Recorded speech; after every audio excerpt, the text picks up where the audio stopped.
ओम विष्णुपादाय कृष्णप्रेष्ठाय भूतले श्रीमते भक्ति वेदांत स्वामिनिति नामिने हरे कृष्ण कृष्ण कृष्ण हरे हरे हरे राम राम राम हरे हरे। श्रील ऐसी भक्ति वेदांत स्वामी प्रभुपाद की जय। आचार्य महात्मा गांधी जी की जय। भगवद गीता 2020 में आपका स्वागत है। आज की श्लोक संख्या 11वें अध्याय का 30वां श्लोक है। पिछले 29 श्लोक का पुनर्कथन कर लेते हैं। यथा प्रदीप्तं ज्वलनं पतंगाः विशन्ति नाशाय समृद्ध वेगाः तथैव नाशाय विशन्ति लोकाः तवापि वक्त्राणि समृद्ध वेगाः। तो अर्जुन ने पिछले श्लोक में भी उदाहरण दिया। नदियों में लहर उठती है और लहरों से नदी का जो प्रवाह बनता है वह दौड़ता हुआ समुद्र में जाता है और समुद्र में मिश्रित होकर के अपनी नदी का जो परिचय है उसी को पूर्णतया नष्ट कर लेता है। स्वयं नदी अपना विनाश कर लेती है। समुद्र में मिलकर नदी भी समुद्र में बन जाती है। उसी प्रकार ये जितने भी इस मनुष्य लोक के योद्धा हैं, ये इस कुरुक्षेत्र के महायुद्ध महाभारत को स्वीकार करके उसमें सम्मिलित होकर के भगवान के मुख में स्वयं के विनाश के लिए तीव्रता से दौड़े चले जा रहे हैं। हमने कल चर्चा की थी कि कैसे क्षत्रिय जो धर्म के अनुकूल होता है केवल उसे ही स्वर्ग की प्राप्ति होती है। हमने कारगिल के युद्ध का उदाहरण लिया था। कारगिल के युद्ध में जो पाकिस्तानी सैनिक अतिक्रमण करके भारत की अखंडता को नष्ट करना चाहते थे, उसे चोट पहुंचाना चाहते थे, वे आतताई हैं, दुराचारी हैं, अधर्मी हैं। उन्हें इस प्रकार के कृत्य के लिए क्षत्रिय नहीं माना जा सकता और यदि वे क्षत्रिय नहीं हैं तो युद्ध में मर के उन्हें स्वर्ग मिल ही नहीं सकता। बहुत से बार इस प्रकार का यह मुसलमानों में भी एक मैं पूरा तो नहीं जानता पर जितना जानता हूं उसके आधार पर ही कह रहा हूं। मुसलमानों में भी ये काफिर को मारने का एक बहुत बड़ा वो लगा है कि काफिर को मारने से जन्नत मिलेगी। कहां से जन्नत मिलेगी? ये तो किसी आयत का पूर्णतया विसंगत उसकी समझ है।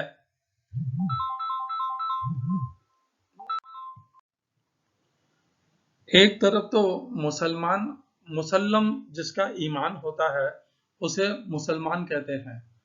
इतना पाक उनका ईमान होना चाहिए जो मुसलमान अपने आप को कहना चाहते हैं और उसी से विरोध में यह है कि ईमान को रख दो ताक पर, काफिर को मार लो और जन्नत पहुंच जाओगे।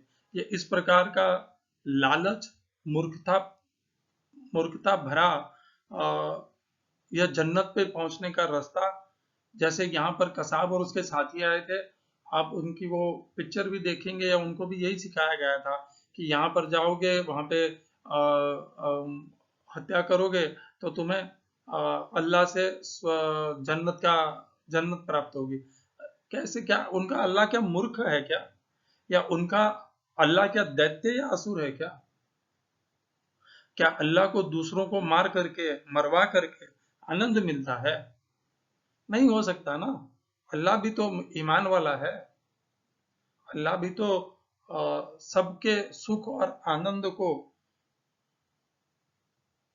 उसकी वृद्धि करने वाला है, तो वह कैसे दूसरों को चोट पहुंचाने का समर्थन कर सकता है या कैसे वह उससे आनंद प्राप्त कर सकता है? दूसरों को मार करके, मरवा करके आनंद प्राप्त तो केवल राक्षस और असुर प्रकार की प्रवृत्ति के लोग ही पा सकते हैं। या असुर या इस प्रकार के जो जिसे तामसिक हमारे यहाँ पर हिंदू धर्म में जिसे पिशाच कहते हैं, उन लोगों को इस प्रकार के हत्या और इस प्रकार के क्रूर कृत्य से आनंद प्राप्त हो सकता है, परंतु किसी देवी देवता को भी नहीं हो सकता। तो भगवान या अल्लाह को तो कैसे होगा कि दूसरे धर्म के मनुष्यों को मारने से मैं प्रसन्न हो जाऊंगा। अरे धर्म तो छोड़ दो, किसी दूसरे जीव की हत्या करने से अल्लाह और भगवान नाराज हो जाते हैं, और जीसस क्राइस्ट भी नाराज हो जाते हैं, तो मनुष्य को मारना तो बहुत दूर की बात है। यह वहां पे जो मौलवी हैं, उनका बनाया हुआ जाल है, भोले भाले मुसलमानों को बरगला कर उन्हें मोहित करके उनसे एक घोर पाप कृत्य कराने का जाल है कि ये कर लो, दूसरों को, काफिरों को मार दो और तुम्हें जन्नत मिलेगी। ऐसा है तो वे खुद क्यों नहीं करते ये सब काम, वे स्वयं क्यों नहीं करते, दूसरों से क्यों करवाते हैं? स्वयं करेंगे तो उन्हें भी तो जन्नत मिलेगी। स्वयं ये करना नहीं है, दूसरों से, भोले वाले व्यक्तियों से ये करवाना है, उनके मस्तिष्क से, उनकी बुद्धि से खेलना है और उनका शोषण करना है, उनका शोषण करना है, उनके परिवार को कुछ थोड़ी संपत्ति दे करके उनसे यह भयंकर कृत्य करवाने हैं। पुनः लौट के आ जाते हैं तो कहने का भाव यह है कि जब भी कोई मनुष्य, योद्धा, वीर या टेररिस्ट हो, जो भी, जिस भी श्रेणी में उसे हम गिने, यदि वह अतिक्रमण कर रहा है, अधर्म का कर रहा है, भयंकर कृत्य कर रहा है, तो धर्म के विरुद्ध आचरण कर रहा है, तो वह क्षत्रिय कहलाने के योग्य नहीं है, उसे स्वर्ग की प्राप्ति नहीं हो सकती। स्वर्ग की प्राप्ति उसी क्षत्रिय को होती है जो क्षत्रिय धर्म निभाता है, और क्षत्रिय धर्म होता है वह धर्म की और धर्म के अनुकूल, धर्मपरायण मनुष्यों की रक्षा करते हैं, उसे क्षत्रिय कहते हैं। त्रायते इति क्षत्रिय। तो पतंग भी ऐसा ही करता है, पतंगा भी प्रज्वलित दीपक को देख करके उससे आकर्षित होकर के उसके तरफ दौड़ता है, दौड़ करके जैसे ही वो उसके समीप जाता है, उसके पंख झुलस जाते हैं और वह अपनी तीव्रता के कारण अंत में जा करके उसी अग्नि में समावेश होकर के नष्ट हो जाता है। आकर्षण इतना उसे, वह आकर्षण, उसी का, उसका आकर्षण उसे मृत्यु को ले जाता है, उसे मृत्यु प्रदान करता है। उसी प्रकार ये नर, इस मनुष्य लोक के जो वीर हैं, जो अपने बल और पराक्रम पे, अपने अस्त्र शस्त्रों की समझ पर, अनुसंधान पर अत्यधिक गर्व कर रहे हैं, अहंकार कर रहे हैं कि मैं विजयी हूंगा, सबको परास्त कर दूंगा, वे इस प्रकार का आचरण करके स्वयं ही मृत्यु के तरफ, मृत्यु के मुख में दौड़ करके जा रहे हैं।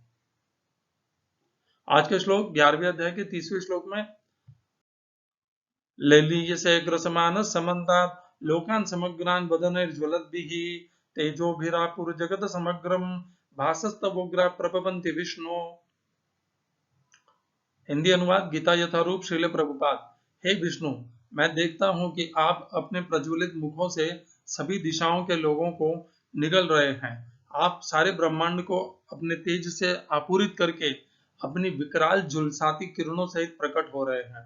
English translation Gita as it is, Swami Prabhupada. O Vishnu, I see you devouring all people in your flaming mouths and covering the universe with your immeasurable rays, scorching the worlds you are manifest.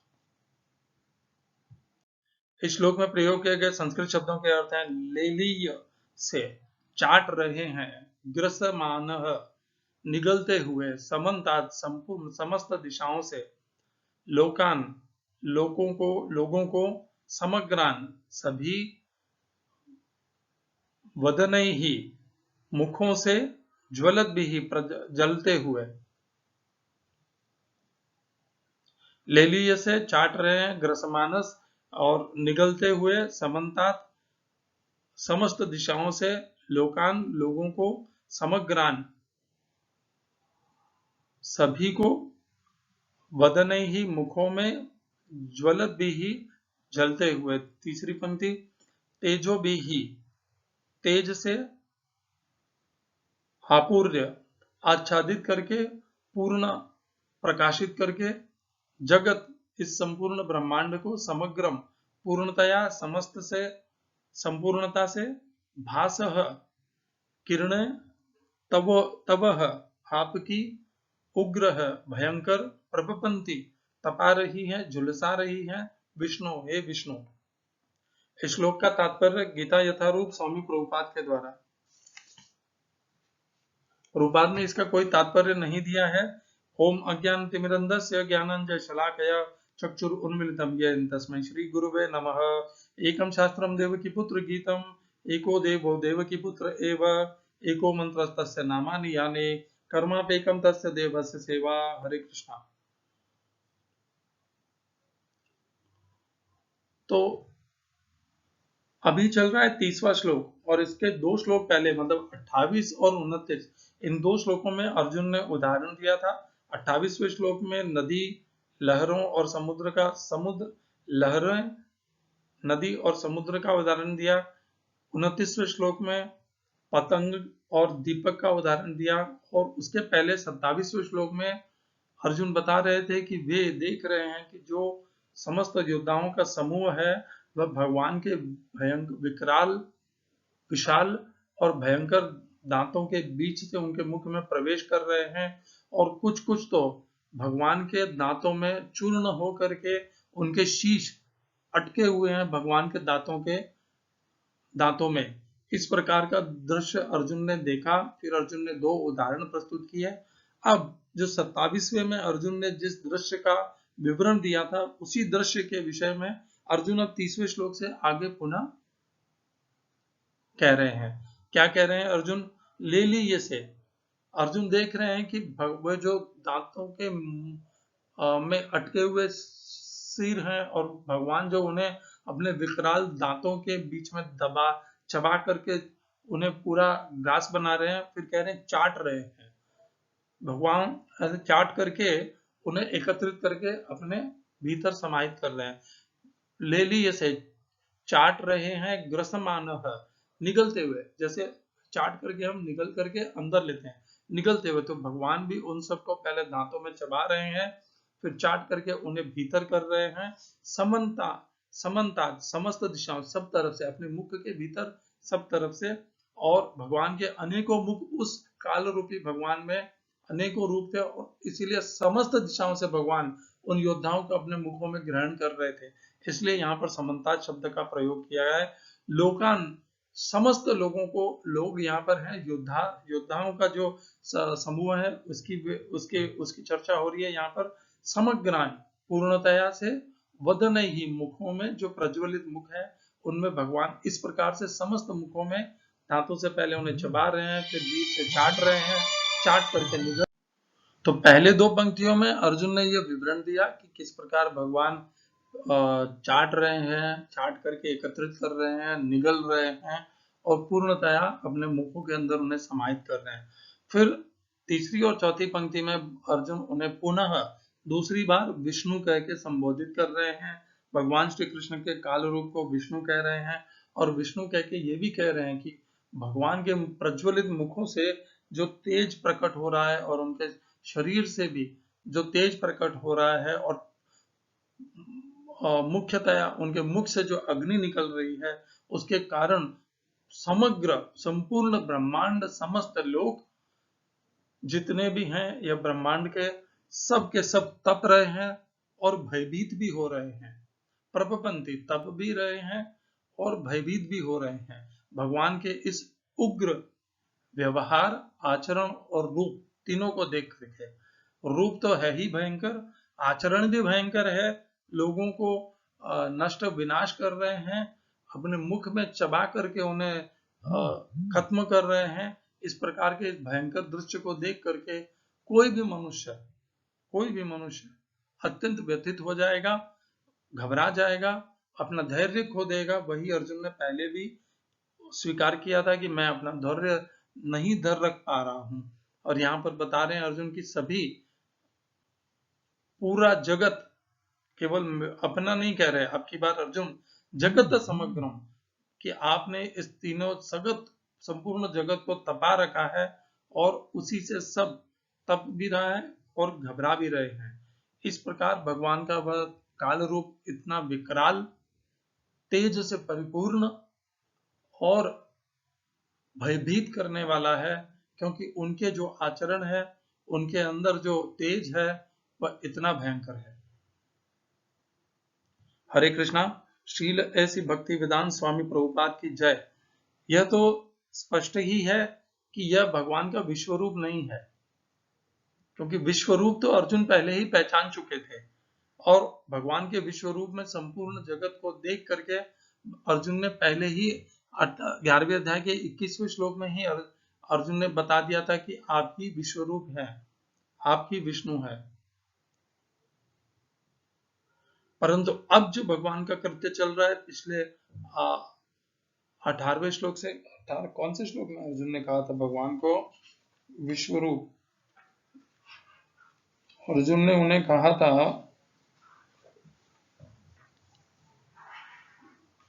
16वें श्लोक में ही कह दिया था, 11वें अध्याय के 16वें श्लोक में ही कह दिया था। और 18वें श्लोक से अर्जुन इस काल रूप में जैसे जैसे परिवर्तन हो रहे थे काल रूप के तरफ, उस प्रकार अर्जुन उसका विवरण करते जा रहे हैं और यह विवरण अब समाप्त हो चुका है।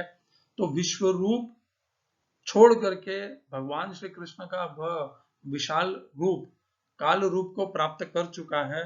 इस काल रूप को अर्जुन नहीं पहचान पा रहे हैं और इसी से संबंधित अब आने वाले श्लोकों में अर्जुन और भगवान के मध्य में चर्चा होगी कि अर्जुन जो देख रहा है, जिन्हें देख रहा है, जिनके आचरण को देख रहा है, वे कौन है। अर्जुन यह तो निश्चित है कि यह विश्व रूप नहीं है, कौन है यह नहीं पता अर्जुन को। हरे कृष्णा। श्रील ऐसी भक्ति वेदांत स्वामी प्रभुपाद की जय। आचार्य महात्मा गांधी जी की जय।